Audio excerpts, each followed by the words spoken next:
Welcome to the Geekcentric podcast, and welcome to our spoiler-free review for Monarch, Legacy of Monsters. The world is on fire.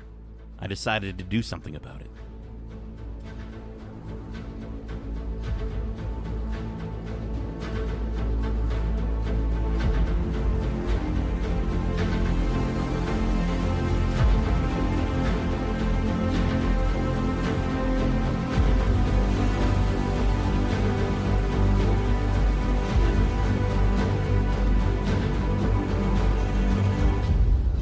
Welcome to the Geekcentric podcast. My name is Nate, and this is our spoiler-free review for Monarch, Legacy of Monsters. Special thanks, as always, to the folks at Apple Canada for letting us watch these episodes early for review. If you're joining us for the first time, we are Geekcentric, a podcast focusing on the world of movies, TV shows, games, and all things geek-centric.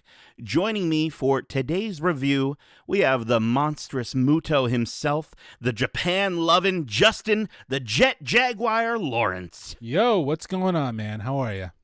Do you know who Jet Jaguar is? No, Justin? He sounds cool, though. He's not. Okay.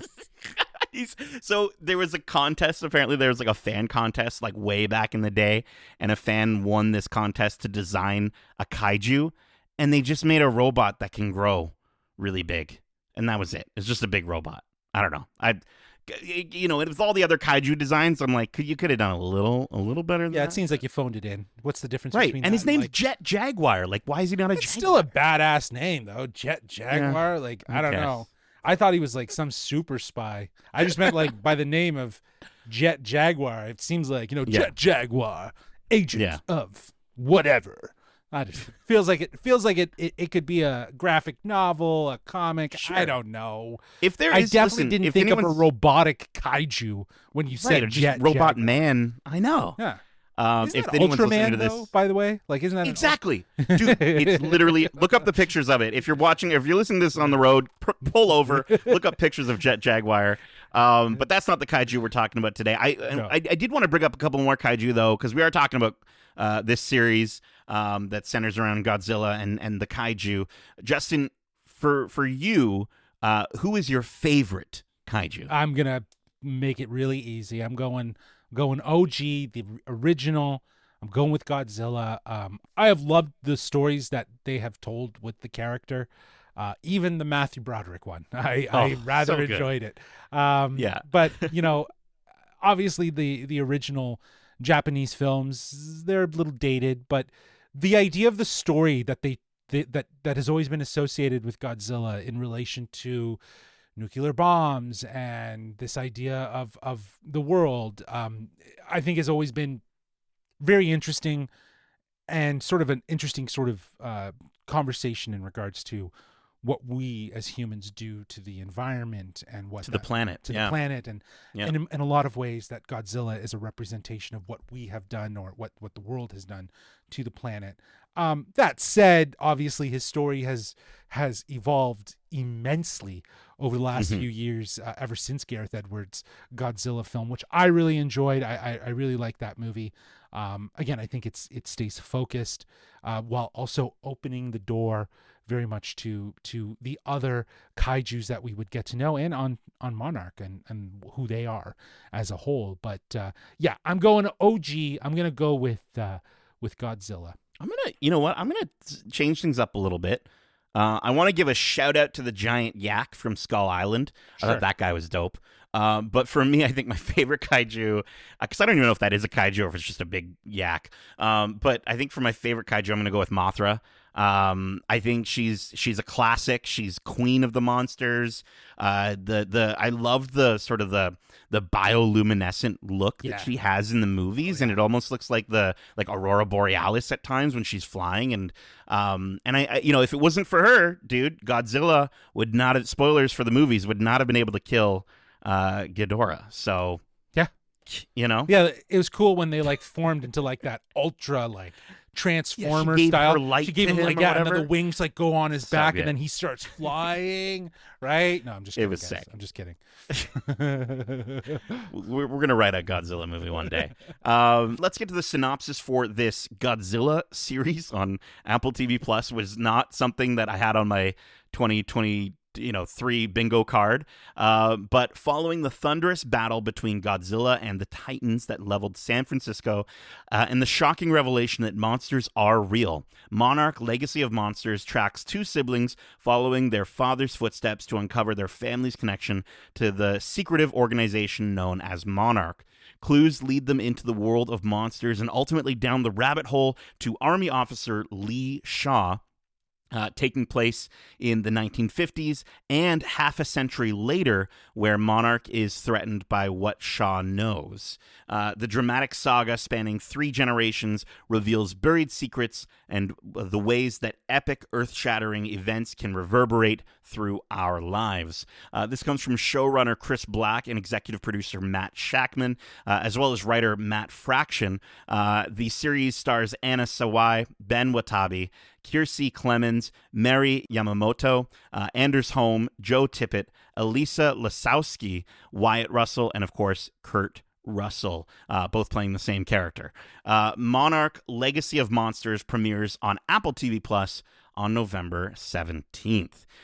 So we're gonna jump in with liked and didn't like. We got the first 5 episodes. This will be spoiler free, but our there, I believe there are 10 episodes. I believe we haven't gotten any confirmation on that. Right. We've been kind of, but there's more than 5. There's definitely more than 5. For yeah. sure. So we've got the first 5 episodes. And right off the bat, I will say, a series about the people affected by the aftermath of Godzilla and the monsters and Monarch is a very promising, refreshing, and interesting premise after 3 movies and a spin-off with Kong Skull Island, getting the big monsters battling it out and fighting each other.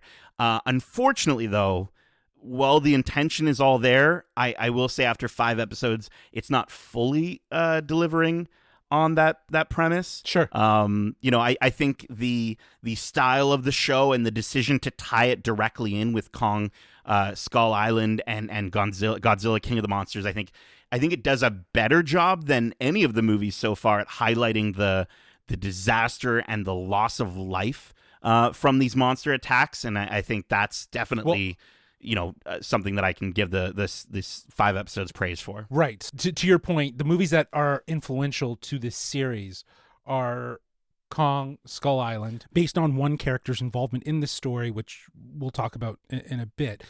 But we go further out. We go further out leading into the events of Skull Island, while we're also at the same time seeing the events after Gareth Edwards' film and the events in San Francisco. So we haven't gotten Godzilla King of the Monsters. We haven't gotten Kong versus Godzilla yet, right? They're the future. That is probably the most interesting part, because the last real good movie that had a balance of people and monsters was Gareth Edwards' Godzilla. Everything after that was very much monster versus monster, and these people were more expository. And Monarch was this elusive government organization that just had incredible knowledge and amount of wealth that allowed them to take out these monsters or learn about them. And we didn't ever fully get that understanding of who the hell is Monarch. So sure. What's nice is about the series is that they're looking to flesh that out. They're looking to tell more of the story of how they came to be, what inspired them, their origin story, if you will, which is where the 1950s story comes in. And then we see where they're at after the events of 2014 in San Francisco, with the introduction. Now the world knows about Godzilla and who he is, and inevitably working towards Godzilla King of Monsters and those other movies. But to your point, it's sort of losing its way, because in these 5 episodes, they're trying to bounce around between different generations, if you will. It's just a lot to track all at once, and I think it's muddling the point. There's a big mystery box effect that's working for this show that has me intrigued, but I think it's a little all over the map, and it's losing the focus, where the first episode, I think, really does set the tone. That first episode, I think we both set off air, like, I think it is the best episode of the 5. I think it's gripping. We get to see these moments from one of the main characters named Kate, just sort of right in the middle of everything that's going on within with Godzilla and the monster attack, and I think it helps to sort of ground the series in her trauma, and we get to sort of revisit those moments throughout the 5 episodes, and her trauma does come up a lot throughout the series. But to your point about sort of the show being broken up into those multiple eras, it jumps back and forth between post what they call G Day, which I thought was interesting. They call it G Day in 2014 and 2015, and then back to the 1950s, where we see a young Shaw played by Wyatt Russell. And between the two segments, I'm really enjoying the flashback sequences. I think the moments showing the history of Monarch, the true discovery of these monsters, I think is really interesting.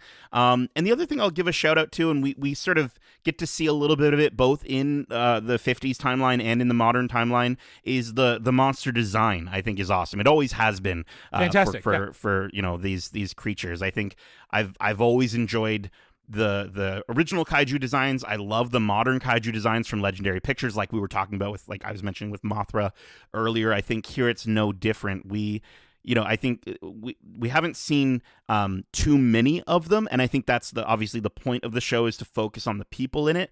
But the ones that we've seen have been really creative, really cool to look at, and I think the visuals and sort of overall aesthetic of the show, I think the 1950 stuff feels very in line with Kong Skull Island, and the 2015 stuff feels very in line with the movies that we've gotten. And I think that's definitely a plus that I can give it, is that the show does look the part, if you will. Yeah, no, they spared no expense with this.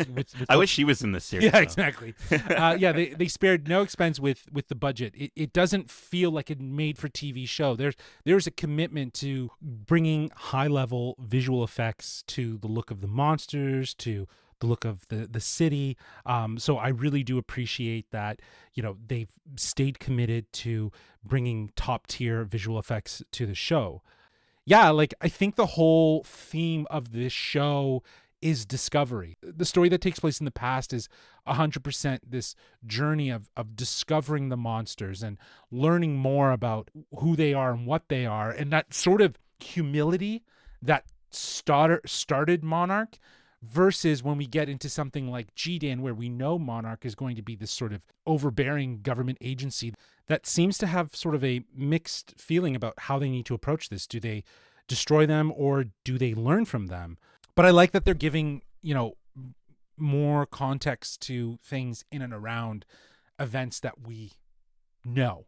As I was mentioning before, there is a character from Kong Skull Island that we see show up in the 1950 story, and that is Bill Randa, played by Anders Holm. And anyone who knows and has seen Skull Island knows that Billy Randa is played by John Goodman. When they inevitably go to this island, looks very different, obviously. Yeah. But again, the idea of tying it into the stories to help expand that, I like that. That part is working for me, even though they might be convoluting themselves in a lot of ways. It's just a lot. I think the thing that the first episode sort of establishes is a bit of a focus, but then it slowly loses that as we get through it. It starts to ramp up, and it feels like it's going down that rabbit hole of being mysterious without really giving you anything. Yeah. Do you know what I mean? Yeah, I wish I had more positives. I don't like. Are you okay if we move into stuff that didn't work? Like, well, I did have one last thing. Okay. I also think the last thing I want to call out is the cast. I think, as I mentioned, Anders Holm is in this film. I think he's good. I think Kurt Russell and Wyatt Russell. First off, bravo to whoever thought about casting them, and especially in the different generations. Yeah, do more of that. That's cool. For sure. Wyatt Russell's Lee Shaw is in the story that is in the 50s, and Kurt Russell's Lee Shaw is in the post G-Day story. So there's an interesting thread and connection between the two generational stories, and it seems like some of the mystery might be attached to Lee's story. And both are seasoned actors, so they're definitely delivering. But as for the rest of the cast, I gotta say, I feel like most of the performances are leaving me wanting a little bit more. Again, after 5 episodes, they feel a little underwhelming and very much stuck. Yeah, I think the as I said, I'm enjoying like Wyatt and Anders Holm and I'm trying to remember I think Mari Yamamoto. Yeah, Mari Yamamoto Um, is fantastic. She's so good. right? Yeah. And so like they're all doing a great job. I think it's a bold choice to showcase multiple eras to tell your story or story your story in when there is there's a lot of story to tell.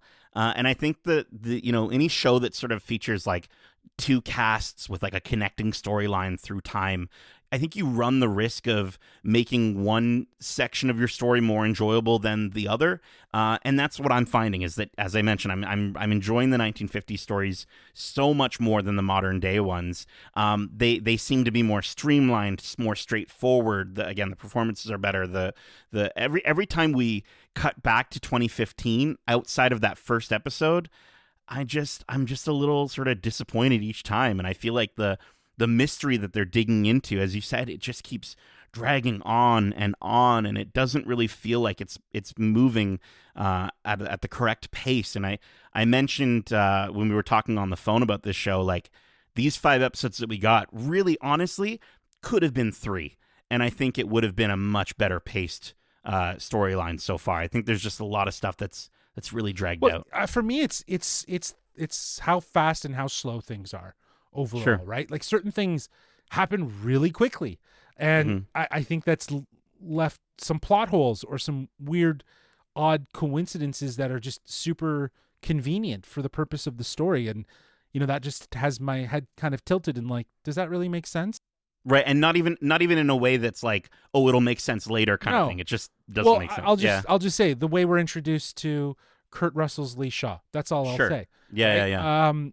yeah. I think the sense of inconsistency, to your point, it demonstrates that the show is trying to do a lot.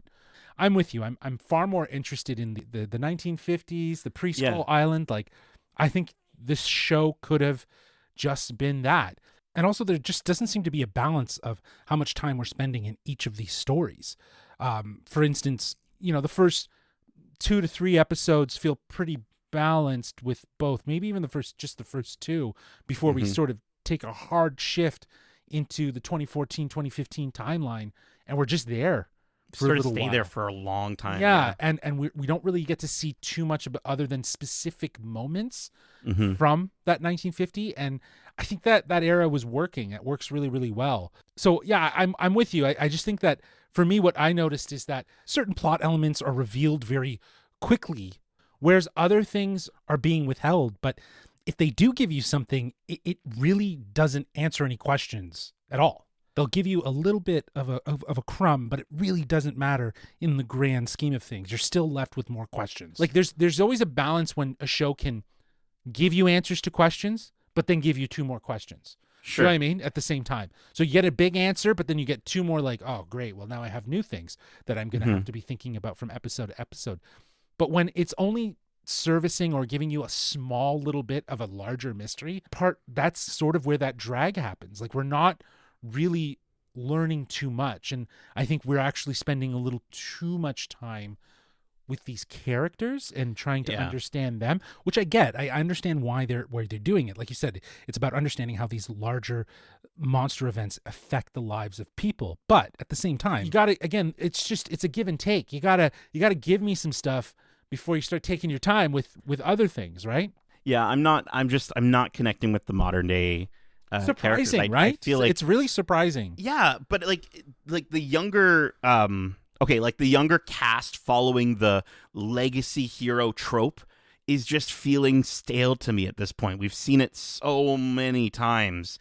And it's just like, how many times are we going to Force Awakens these things, right? Like, and this is with a character that, like, I don't even hold that much reverence for other than getting to see his younger self in the 50s, right? So it's like, again, I love the idea that we're getting that blend of Kurt Russell and his son playing the same character and Wyatt Russell.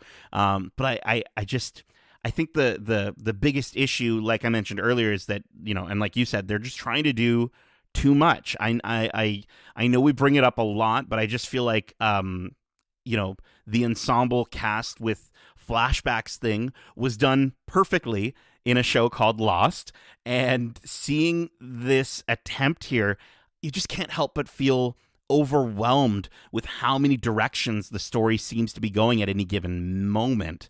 And that's kind of another big thing. It's like there's just so many moments where I'm confused, and like they jump from moments in from one time to another, and I can appreciate sort of seeing these moments instead of just hearing them, about them through expositional dialogue, which the show does, don't get me wrong, have a lot of expositional dialogue. Sure. But I found my eyes would just start to glaze over a lot in this show, and I found, like, honestly, in a show about giant monsters, I shouldn't be finding myself, and don't get me wrong, it's focused on the people, but even that is so intriguing, and I shouldn't be bored throughout this show. I think that they could be doing more to ensure that we stay invested. Yeah. I don't think that they're doing enough. It seems like what they're doing is they're taking all these great stories from different timelines in the Monarch history, which would be great as just individual stories or seasons, but then they're just smashing it together.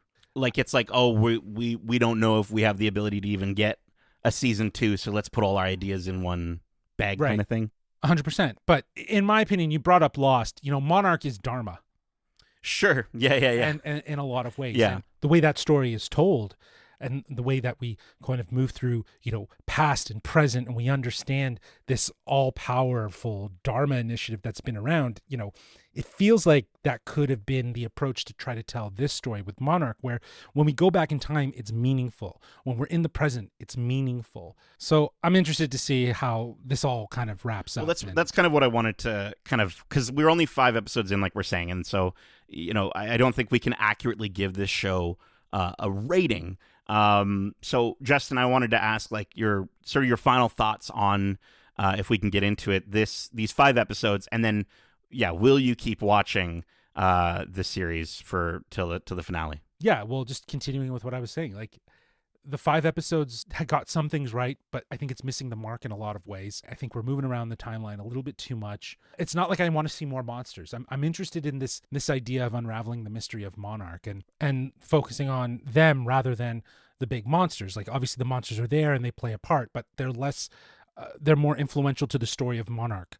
I really like that. I think that this is a great way to kind of tell the story of, which connects back to the movies. And, I enjoyed Godzilla, King of the Monsters. I wasn't a fan of Godzilla versus Kong. And I know a lot of people are like, well, they're just monsters. You just got to let them fight. And I get it. That's great. But, in those movies, those people are just expositional people. Like, you have to have people in these movies. We got to have moments between the monster fights. Exactly. Yeah, exactly. We have to have moments between that. And they're just there. Right. Yeah. So they don't feel like they really matter. It was refreshing to get into a show like this that says, well, we're going to give more context to the history and the background of this agency. I like the idea of doing that, but I feel like they're going too much too fast. It's a give and take. You got to give me some stuff to validate why I'm watching the show. And in a lot of ways, keep my interest rather than just taking up my time. And I am going to continue to watch it because I am interested to see where it all lands. But being given 5 episodes, which I know we're both grateful for, I feel like if that's half of your season, I should feel a little more confident or have a little bit more of an understanding of where this show's going. And I feel like I don't have that. But that said, there is a mystery here. I love a good mystery box series. And, when you tie in big kaiju style monsters like Godzilla and the history of Monarch, I'm intrigued. So I will stick with the show and see how it wraps up. I said this 3 episodes in, and then 5 episodes in, I'm not anywhere where I, near where I wish where I wish I was. I think, given the concept for this show, like you're saying, the idea of like, again, the two Russells playing the same character at the same time had me stoked, and I was like so stoked for that. And the choice to focus heavily on family and people affected by these monsters was just super intriguing.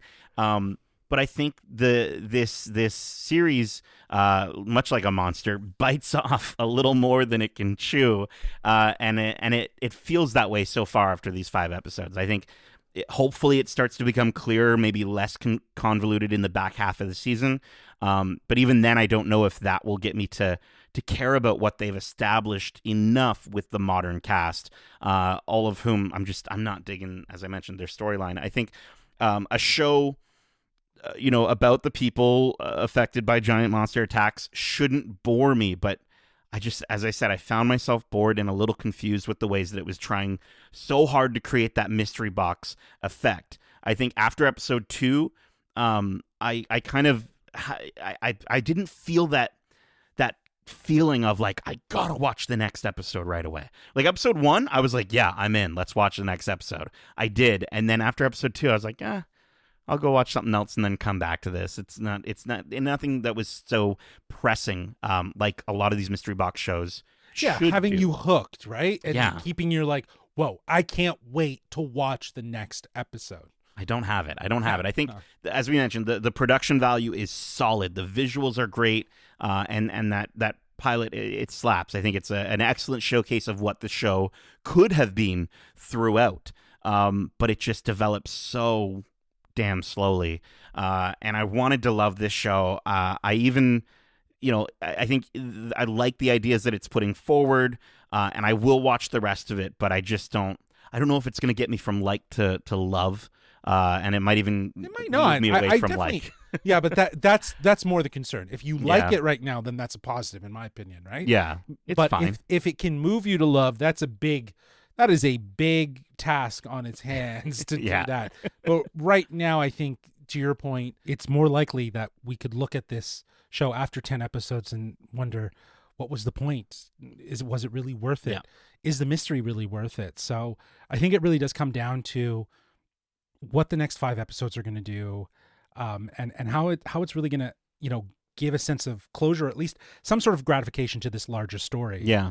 And if they can actually do a season 2, like I think it's known to a certain degree that Apple signs a multi-deal with most of these TV shows, unless it's a one-off. But they at least they as far as I know, they try to, and in the rarest occasions they've canceled shows. But yeah, I think it really does depend if we will get more story too at the end of it. But I'm going to remain hopeful and check it out each week, and we'll see. We will see. But that is it for this review of the first 5 episodes of Monarch Legacy of Monsters. We hope you enjoyed it. And if you did, make sure to subscribe to us wherever you like to listen to podcasts, if you haven't already. And if you want to write into the show with your thoughts on this series or any of the shows or movies we cover, Justin, can you use your best Godzilla roar to let the lovely folks know how they can reach us? I don't know if I could roar like Godzilla. It's so vicious. But I will say they can reach us at wearegeekcentric@gmail.com. That's wearegeekcentric@gmail.com. Or they can reach out to us on Twitter, or the app formerly known as Twitter, at GeekcentricYT, or on Instagram, Threads, and TikTok at wearegeekcentric. Keep in mind, we have a ton of other episodes covering the recent releases with our spoiler-free reviews for David Fincher's The Killer, Goosebumps, episodes 1 to 5, Loki Season 2, episodes 1 and 2, The Creator, Expendables 4, and I Am Groot Season 2. You can check all those out on your podcast service of choice. We also have a ton of interviews out now, like our most recent interview with Loki Episode 2 Monarch director Legacy of Dan Monsters DeLue, on Apple where we TV discuss Plus, his with the journey first 2 as a episodes visual dropping effects on supervisor November for so 17th, many MCU which is projects, tomorrow if you're all listening the to way this to on now the day getting a we chance to posted this sit episode. in the director's chair for Loki. Keep in mind, we have a ton of other episodes covering recent releases, like our spoiler-free reviews for Next Goal Wins, The Hunger Games, A Ballad of Songbirds and Snakes, The Marvels, the Netflix series Blue Eye Samurai, Invincible Season 2 Part 1, and David Fincher's The Killer.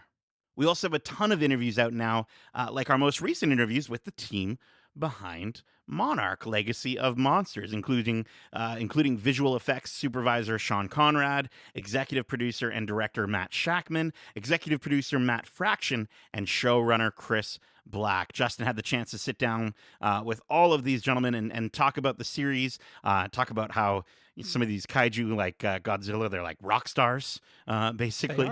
They are. Pretty much. So be sure to check out all those interviews and all of our interviews, either here on your podcast service of choice or over on YouTube at youtube.com/geekcentric. We got so much right now that we were kind of quiet for a bit there, and now we're we woke revving up. back up. Yeah, we woke back up. A nuclear bomb went off and woke us up. There you go. And now like we're the going monsters to terrorize that we are. your ears. Justin, thank you so much for joining me for this monstrous review. And as we say, love ya. Peace.